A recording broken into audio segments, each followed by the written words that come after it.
우울증이 있는 분들은 사실은 술의 의존이나 중독으로 가는 비율들이 굉장히 높습니다. 술에 좀 중독돼서 술의 양을 많이 섭취하고 계시는 분들은 우울증으로 갈 가능성이 그렇지 않은 분들에 비해서 비교할 수 없을 정도입니다. 사실 특징적으로는 이분들은 본인이 우울하지 않다 그래요. 잘 자고 잘 먹고 휴식을 취했는데 한 달 이상 에너지가 방전된다. 이거 사실 쉽지 않은 현상. 실제 우울증인 분들은 그런 상태를 많이 경험하시고요. 햇빛 쐬러 밖에 나간다는 것 자체가 우울증 있는 분들한테는 하기가 좀 어렵거든요. 우울증을 겪고 있는 분들한테는 내가 잘못하고 있구나라는 관념을 심어준다든지 나를 세상에 이해해 줄 사람들이 전혀 없구나. 본인이 평소에 관심 있었던 분야에 대해서 적절한 시간, 적절한 의도로 찾아서 보고 생각을 한번 정리한다든지 이런 흐름들을 갖는 것들 저는 괜찮다고 보고 있어요. 제가 실제로 그래서 에너지 수준이 굉장히 낮은 우울증 환자분들한테 누워서 영화 보시라 그러거든요. 실제로 이제 본인이 우울증인 것 같다고 인지가 되시면 병원에 오시지 않고도 치료해 볼 수 있는 많은 방법들이 있거든요. 가장 중요한 방법 중에 하나가 여러분의 구독, 좋아요는 영상 제작에 큰 힘이 됩니다. 원장님, 보통 우울증 하면 말 그대로 매일 울고 슬퍼하고 밖에도 안 나가고 우울한 모습을 많이 떠올리는데 꼭 슬퍼야만 우울증인 건 아니란 얘기가 있더라고요. 네, 그렇습니다. 그게 이제 많이들 갖고 계시는 오해인데요. 사실 슬픔이라는 것도 우울한 감정 중에 하나지만 우울증이나 우울한 감정을 다른 형태로 표현하시는 경우들이 훨씬 더 많습니다. 나중에 우울증으로 진단되시는 분들 중에 저는 전혀 우울하지는 않은데요 라고 말씀하시는 분들도 상당히 많이 계십니다. 우리가 MBTI라고 그래서 E냐 I냐 많이 나누잖아요. E 성향인 경우에 활발하고 사람도 잘 만나고 이런 사람들은 상대적으로 우울증에 덜 걸 것이다 이런 생각을 하는데 이건 맞아요? 제가 아무래도 정치과 전문이다 보니까 이런 얘기 드리는 게 살짝은 조심스러운 면도 있지만 개인적인 제 임상적인 경험으로 보면 그런 경향성들이 보입니다. 사실은 조금 더 내향적인 분들이 아무래도 우울증으로 조금 더 발전하시는 경우들이 더 많이 나타나는데 MBTI의 I하고 정확히 겹치는 건 아닐 수도 있겠지만 어쨌든 내향적인 분들이 우울증 발전 가능성이 조금 더 있다고 보는 게 어떤 부정적인 사건이 생겼을 때 그 일의 원인을 내향적인 분들은 자기 안으로 가져오시는 경우들이 많아요. 저희가 이제 그런 걸 귀인 이론이라 그래가지고 삶에 벌어지는 어떤 일들의 원인을 내가 뭔가 문제가 있어서 내가 잘못해서 이런 해석을 하시는 분들이 많기 때문에 외향적인 분들은 몰라 친구나 만나자 이렇게 한다든지 아니면 저 사람 때문에 그런 것 같은데 이런 식으로 일의 원인을 좀 분산시키는 경향성도 있기 때문에 조금 차이가 있는 것 같습니다. 그러면은 내향적인 거, 외향적인 걸로 구분했지만 특별히 우울증에 더 취약한 분들이 따로 있나요? 예를 들면 어떤 상태라든지 어떤 환경이라든지. 사실 우울증 자체도 어릴 때부터 우울한 소인이 있는 분들, 우울한 성격이 있는 분들이 살면서 어느 순간 우울증으로 갈 가능성이 높은 게 사실입니다. 어떤 분들 보면 꼭 어떤 부정적인 일이 있거나 없거나를 떠나서 그냥 난 어릴 때부터 늘 좀 가라앉아 있었어. 어린 나이에서부터 좀 우울하다라는 감정을 좀 느껴왔던 것 같아. 이렇게 약간 잔잔하게 다운되는 감정들을 좀 장기간 느꼈던 분들이 실제로 어떤 시기에 더 많이 깊게 우울해지는 경향도 있고요. 또 이제 여러 가지 요인이 있는데 가장 중요하다고 볼 수 있는 건 사실은 환경적인 요인들 중에 부정적인 생활 사건이라고 부르거든요. 내가 잘못하거나 이런 거랑 관련 없이 내가 살아오면서 벌어지는 몇몇 부정적인 생활 사건들이 트리거가 되게 되는데 대표적으로 가까운 사람이 죽거나 다치거나 갑작스럽게 어떤 상실을 경험하거나 건강상의 변화를 겪거나 여러 가지 이런 것들이 하나하나가 단일 요인은 아니지만 이런 사건을 꾸준히 누적해서 여러 번 겪었던 분들일수록 발병 가능성이 높습니다. 그럼 혹시 생활 습관도 이유가 되나요? 예를 들면 술을 자주 먹는다든지. 굉장히 강력한 이유거든요. 음주를 포함해서 여러 가지 물질적으로 몸에 좀 해가 될 수 있는 것들 포함해서 이런 것들이 누적되는 것도 당연히 우울증에 영향을 주고요. 아까 이제 생활 습관이라고 표현하셨는데 제가 그건 굉장히 좋은 표현이라고 생각을 하는 게 내가 하루 또는 일주일, 한 달을 어떤 루틴으로 사냐가 사실 우울증 발병에 있어서 굉장히 중요한 요인입니다. 근데 말씀을 듣다 보니까 조금 의문 하나 드는 게 중독이란 게 있잖아요. 중독과 우울증도 관계성이 있어요? 예를 들면 술도 중독이 되잖아요. 중독하고 우울증은 굉장히 밀접한 관계에 있다고 볼 수가 있고요. 어떤 이유에 의해서 술에 대한 유전자가 있었던 술에 좀 중독돼서 술의 양을 많이 섭취하고 계시는 분들은 우울증으로 갈 가능성이 그렇지 않은 분들에 비해서 비교할 수 없을 정도입니다. 사실 알코올에 중독되신 분들의 우울증 발병은 매우 높은데 특징적으로는 이분들은 본인이 우울하지도 않다 그래요. 보통 내가 이제 화가 나서 술을 먹었다 이런 식으로 다른 이유를 저희가 이런 걸 투사라 그러거든요. 일의 원인을 자꾸 외부에서 돌리시는 경우들이 많은데 또 반대로 우울증이 있는 분들이 알코올 중독으로 가는 경우도 굉장히 높습니다. 왜냐면 기분이 굉장히 힘들기 때문에 이 술이라고 하는 거는 당장 그냥 내가 집어서 먹어버리면 끝나는 가장 심플한 행동이거든요. 근데 내가 가장 에너지를 덜 들이고 내 기분에 변화를 줄 수 있다면 우울해서 에너지가 없는 분들은 찾을 수밖에 없겠죠. 그래서 우울증이 있는 분들은 사실은 술의 의존이나 중독으로 가는 비율들이 굉장히 높습니다. 자, 그리고 너무나 큰 성공이나 극도의 행복을 좇는 사람일수록 역설적으로 우울증에 빠지기 쉽다 쉽다라는 말씀을 하시더라고요. 큰 성공이나 극도 행복을 쫓는 사람은 목표의식이 뚜렷해서 오히려 열정적일 것 같은데 어떻게 이게 가능하지 생각이 들거든요. 제가 있는 지역이 판교고 창업하신 분들, 뭐 다양한 임원분들, 성공하신 분들이 많이 계신데 병원에 실제로 굉장히 많이 오십니다. 너무나 유명한 분들도 다니시고 왜 이분이 정신과를 다니실까 생각하시는 분들이 오시는데 실제로 말씀을 들어보면 그 큰 성공을 이루고 여러 가지 성취를 하면 할수록 더 큰 불안이 따라오는 것 같아요. 제가 보면은. 이걸 놓칠까 봐. 네, 결국에는 내가 목표지향적인 삶을 살고 더 많은 성취를 이뤄나가는 거는 누구에게나 장려할 만한 내용이긴 하지만 그로 인해서 감당해야 될 불안들이 좀 있는 것 같거든요. 때때로 그 불안이 내가 감당이 안 될 때 처음에는 불안으로 시작하지만 굉장히 깊은 우울로 가시는 것 같아요. 그게 뭔가 조절이 안 되고 몇몇 안 좋은 상황들이 겹치면. 제가 볼 때는 큰 성공을 하신 분들 중에도 병원에 다니신 분들이 상당히 많은 이유가 동시에 발생되는 불안, 내가 통제할 수 없는 영역에 대한 걱정들이 우울증으로 가는 도화선이 좀 되는 거예요.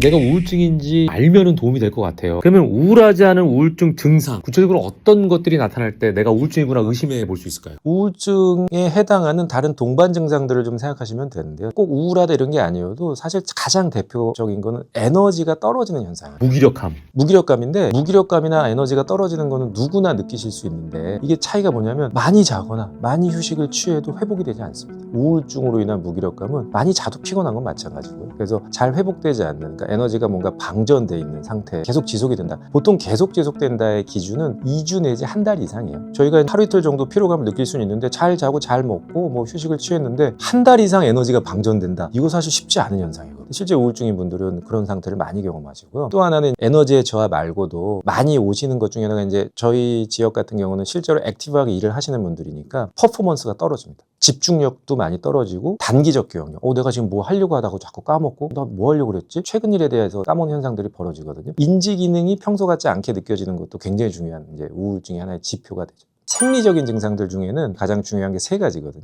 첫째는 잠. 그래서 우울증 상태에 돌입되면 마찬가지로 2주 내지 한 달 이상 수면의 변화가 좀 생깁니다. 잠을 못 주무시는 분도 있고 많이 주무시는 분도 있습니다. 두 번째로 먹는 거에 좀 변화가 생기셔서 입맛이 많이 떨어지거나 체중이 쭉쭉쭉 빠지시는 분도 있고요. 굶었다가 밤에 정말 과도하게 폭식하시거나 해서 체중이 느시는 분도 있고 마지막에 활동하는 거. 근데 아까 말씀드렸던 것처럼 이제 에너지감 떨어지는 거. 이런 게 이제 생리적인 신호가 될 수 있습니다. 근데 말씀하신 거 외에 혹시 불안이나 공황장애 이런 것들이 우울증과 함께 오는 경우도 있나요? 우울증이 있다고 해서 불안, 초조감이 있는 건 아니지만 같이 오시는 경우가 굉장히 많습니다. 가장 흔한 케이스를 제가 먼저 소개를 시켜드리면은 일 잘하시는 아주 고기능의 직장 생활하시는 뭐 심지어 이제 뭐 팀장급 되시는 분인데 어느 날 보니까 갑자기 공황 증상처럼 답답하고 두근거리고 불안하고 초조하고 가만히 있기 어렵고 이런 현상들이 발생해서 이것도 해보고 저것도 해보고도 안 되는데 그 상태에서 이제 몇 개월 정도 시간이 갔다. 그럼 이분이 점점 다운이 되기 시작하세요. 이걸 저희가 뭐라고 표현하냐면 불안에 지친다고 하거든요. 우울증 자체가 처음에 불안으로 시작을 했다가 여기서 어떤 조치들이 잘 안 취해지면 점점 지쳐가면서 조금 번아웃 되듯이 이렇게 우울증으로 넘어가게 되는 경우들이 많아요. 그러면은 불안이 우울증으로 갔다가 그게 공황장애로 가요? 저희가 말씀드린 공황장애 자체는 조금 불안 증상들 중에 좀 특수한 위치에 있긴 해요. 그러니까 공황장애는 진짜 우울증 없이 공황장애만 있는 분들은 많이 있거든요. 근데 일반적으로 뭔가 아주 공황장애로 진단 내려줄 정도는 아니지만 불안해요 하시는 분들 중에 상당히 많은 분들은 기저에 우울증을 갖고 있거나 아니면 향후에 우울증으로 진행될 가능성이 굉장히 높은 거예요. 만약에 내가 이제 증상이 우울증이라고 인지를 했어요. 그러면은 우울증일 경우에 무조건 병원부터 가야 할까요? 아니면 내가 어떤 방법을 통해서도 치료할 수가 있을까요, 스스로? 병원에 오시는 분들은요, 생각보다 여러 가지 방법을 많이 시도한 뒤에 오시는 경우들이 많긴 합니다. 하다 안 되니까. 하다 안 돼서 이거는 내 손을 떠난 문제인 것 같다 해서 오시는 경우가 많긴 하지만 실제로 이제 본인이 우울증인 것 같다고 인지가 되시면 병원에 오시지 않고도 시도해 볼 수 있는 많은 방법들이 있거든요. 가장 중요한 방법 중에 하나가 첫 번째 단계가 내 감정 상태를 인지하는 거거든요. 최근에 느끼는 감정 상태에 대해서 적어보는 연습을 많이 하시는 게 좋아요. 살면서 내가 지금 어떤 감정을 느끼는지를 적어보거나 눈으로 확인하는 시도는 거의 안 하잖아요, 사실. 누가 너 기분 어때? 그러면 뭐 대답을 해줄 수는 있어도 오늘 하루 내 감정 어땠는지 생각해보고 적어보고 내가 눈으로 확인해본 이런 행동은 누가 시키기 전까지는 안 하거든요. 평소에 내가 좀 뭔가 기분 상태가 안 좋을 때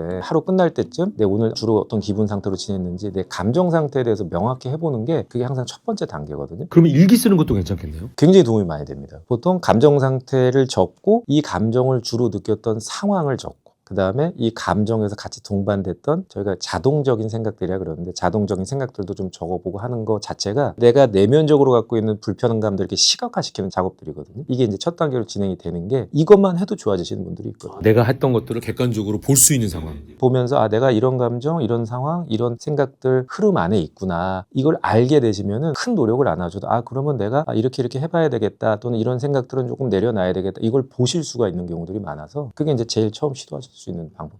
그거 외에도 또 다른 방법이 있습니까? 집에서 스스로 할 수 있는 방법이? 가장 좋은 게 사실은 우울증 있으실 때 본인 에너지 수준에 맞춰서 할 수 있는 루틴을 시도하시는 거예요. 뭘 해서 좋아지는 개념이 아니라 내 현재 내 에너지 단계에서 할 수 있는 활동을 찾는 거거든요. 오히려 오버하면은 해가 될 수도 있겠네요. 그렇죠. 왜냐하면 에너지 레벨이 낮기 때문에 집에서라도 예를 들면 가벼운 정리라든지 글쓰기라든지 내가 굉장히 낮은 에너지 상태에서 할 수 있는 루틴들을 하루에 한두 가지, 두세 가지 이렇게 점차 시도를 하는 게 저희가 그런 걸 행동 활성화라고 그래서 낮은 단계에서부터 행동을 액티베이션 시켜나가는 이제 방법이라고 그러거든요. 이제 그런 거를 시도하시는 게 이제 좋죠. 관련해서 우리가 많이 조언하는 게 야 너 우울하면 일찍 일어나서 산책하고 햇빛 좀 쬐 이런 조언 하거든요. 근데 이게 오히려 그러면은 고문이 될 수도 있다고 하셨어요. 도움 될 수 있는 게 왜냐면 이제 아침에 일찍 일어나서 햇빛 쐬러 밖에 나간다는 것 자체가 우울증이 없는 분들한테는 뭐 당연한 일이지만 우울증 있는 분들한테는 일단 낮은 에너지 수준에서 하기가 좀 어렵거든요. 그런 얘기들이 자칫하면 우울증을 겪고 있는 분들한테는 내가 잘못하고 있구나라는 관념을 심어준다든지 나를 세상에 이해해줄 사람들이 전혀 없구나라는 관념을 심어준다든지 이렇게 부정적인 영향을 받을 수 있어서 차라리 그런 구체적인 방법을 얘기하시거나 지시하시는 것보다는 간접적으로 얘기하시는 게 좋아요. 같은 얘기인데 보통 우울증 상태에서는 아침에 일정한 시간에 일어나서 빨리 하루를 시작한다는 게 도움이 된다더라 라는 표현이 훨씬 좋겠죠 사실. 약간 돌려서 그렇죠. 지금 그걸 당장 하라는 건 아니지만 그게 치료적인 원칙에 도움이 된다라는 표현들을 알려주는 식으로 그리고 만약에 그걸 실행해 나가는 데서 내가 도와줄 게 있으면 뭐 내가 알람을 맞춰준다든지 너를 깨워준다든지 내가 도와줄 게 있으면 나한테 반드시 얘기를 해줘라 이런 표현을 하면 훨씬 부드럽게 받아들일 수 있는데 강제하는 게 아니라 이런 정보가 있더라라고 주면서 스스로 하게끔 유도하라는 말씀입니다. 맞습니다. 정신과 치료라고 하는 게 그래서 내용이 어렵거나 모르시거나 이런 게 아니라 그거를 실행해 나가는 그 디테일들을 하는 거거든요. 말을 전달하는 방법이라든지 이런 거라서 우울하고 무기력함을 느끼는 분들이 사실은 의외로 많거든요. 이런 경우에 내 감정을 조금이라도 긍정적으로 바꾸려면은 일상생활에서 나는 어떤 일을 하는 게 좀 도움이 될까요? 너무나 많은 방법들이 있는데요. 제가 보통 많이 설명드리는 게 놀이라는 단어예요. 놀이라고 하는 게 기본적으로 내가 많은 에너지를 들이지 않아도 가볍게 집중할 수 있는 활동들을 뜻하거든요. 중요한 게 우울증이나 부정적 감정들을 느끼시는 분들은 본인이 사실 별다른 잘못을 하지 않고 다른 일이 없어도 막 그런 감정들 느끼시는데 내가 가만히 있는다고 좋은 감정 느끼진 않아요. 우리가 긍정적 감정은 노력하고 연습해야 얻어지는 감정이거든요. 행복해 웃는 게 아니라 웃어서 행복하다라는 개념이랑 비슷한 개념일 수 있어요. 그래서 우리가 어떤 행동이나 뭔가를 시도하지 않으면 자연스럽게 긍정적 감정은 찾아오지 않는 거거든요. 근데 우리가 가만히 있어도 부정적 감정은 늘 찾아오죠. 그래서 이 놀이라고 하는 게 결국에는 우리가 뭐 대단한 성취를 이루고 이런 것보다는 평소에 일상생활할 때 루틴을 하실 때 내가 하루에 몇 가지 정도라도 가벼운 몰입을 할 수 있는 활동들을 몇 개를 배치해 놓는 걸 제가 항상 권유를 드리거든요. 그래서 이제 그거를 하시면서 가벼운 몰입도 하고 이 활동을 하면서 느껴지는 만족감들도 스스로 이렇게 좀 표현을 해보시고 하는 게 도움이 되실 수가 있어요. 갑자기 궁금한데요. 유튜브를 본다든지 아무 생각 없이 멍 때리면서 뭔가를 시청한다든지 이런 것도 도움이 될 수 있을까요? 유튜브나 뭐 SNS 같은 거는 여러 가지 의견이 갈릴 수는 있겠지만 저는 개인적으로 어떤 내용을 보느냐, 어느 정도 시간을 보느냐, 어떤 의도로 보느냐에 따라서 충분히 도움될 수 있다고 생각합니다. 사실 본인이 평소에 관심 있었던 분야에 대해서 적절한 시간, 적절한 의도로 찾아서 보고 생각을 한번 정리한다든지 이런 흐름들을 갖는 것들 저는 괜찮다고 보고 제가 실제로 그래서 에너지 수준이 굉장히 낮은 우울증 환자분들한테 누워서 영화 보시라 그러거든요. 당장 침대 밖에 나가는 거 안 되면 내용이 너무 무겁지 않은 라이트하고 보고 나서 뭐 잔잔한 느낌을 받으실 수 있는 영화 같은 거 몇 가지 이렇게 보시라고도 하거든요. 그런 게 도움이 되죠. 과거의 선택에 대해서 후회를 하면서 그때 이 선택을 했더라면 더 낫지 않았을까? 이런 그 과거에 대한 후회에서부터 우울증이 올 수도 있겠다 이런 생각이 들거든요. 마지막으로 이런 마음의 짐을 안고 살아가는 시청자분들께 한 말씀 해주시면 좋을 것 같아요. 지금 얘기해 주신 거를 저희가 정확하게 루미네이션이라는 단어로 이제 정의를 해놓고 있거든요. 우울증 상태에 돌입이 되면 가장 핵심적인 생각 중에 하나가 반추사고라 그래서 마치 소가 음식을 되새김질 하듯이 머릿속에서 끊임없이 태엽이 감깁니다. 그래서 과거에 내가 만났던 사람들 했던 선택들에 대해서 끊임없이 되새김질하면서 말씀하셨던 것처럼 그때 내가 다른 선택을 했었더라면 나 때문에 이런 일이 생긴 게 아닐까 끊임없이 생각에 반추를 하시게 되거든요. 이것 때문에 우울증이 심해지기도 하고 우울증 때문에 이 생각이 심해지기도 하는데 제가 보통 이제 그런 말씀하실 때 정답이 있는 건 아니지만 한 가지 드리는 것 중에 하나는 사실 생각해보면 지금 그 상황으로 돌아가서 다른 선택을 해보시라고 해도 사실 그 상황에서는 여러 가지 조건들이나 여러 가지 상황들로 인해서 아마 다른 선택하기가 조금 어려우실 수도 있다. 그때 내려졌던 선택에는 여러 가지 요인들이 개입돼 있어서 아마 그때는 그 선택이 그렇게 나쁘지 않았던 선택일 수도 있다. 우리가 지금 시점에서 바라보니까 여러 가지 관념들이 드는 거지만 그런 얘기도 좀 해드리고요. 그런 루미네이션이라고 하는 거는 반추 사고를 결론 내서 정리하시는 분들은 제가 지금까지 몇만 명을 봤지만 한 분도 본 적 없습니다. 계속 되새김질해서 결국에 난 생각을 정리해서 끝! 나 이제 이 일은 마무리 지었어 하신 분은 한 분도 본 적 없어요. 결국에 이 생각은 흘려보내야 되는 생각들이거든요. 어떤 생각이 떠오르면 그 생각에 대해서 판단하시지 말고 그 시점에는 어느 정도 적절성이 있었을 수도 있겠다 정도의 생각으로 흘려보내는 연습을 많이 하셔야 되는데 그 흘려보내는 연습이 아까 제가 말씀드렸던 것처럼 긍정적 감정을 강화할 수 있는 가벼운 몰입할 수 있는 활동들을 자꾸 하시는 게 도움이 되실 수 있어요. 자, 오늘 좋은 말씀 많이 해주셨고 예전님이 유퀴즈를 통해서 스타의 반열에 오르셨잖아요. 유명해지셨고 오늘 너무 궁금한 게 마지막으로 유재석 씨보다 저의 질문의 질이 좀 낫지 않나요? 질문의 질이 너무 수준이 높으십니다. 오늘 말씀 고맙습니다. 네, 감사합니다. 네.